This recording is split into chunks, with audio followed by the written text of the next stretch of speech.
How to turn off screen time without password on iPhone. To get started, go ahead and open up the Settings application on your phone.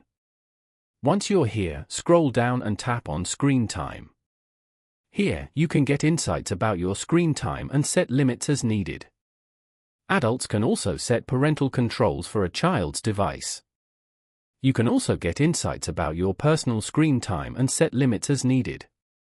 On this page, scroll down to the end and tap on Turn off app and website activity. Turning off app and website activity disables real-time reporting, downtime, app limits, and always allowed.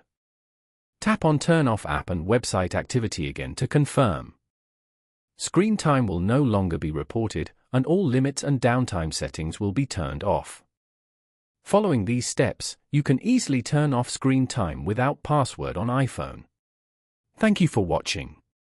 Please leave a like if this tutorial helped you, or leave a comment below if you have any questions related to the video.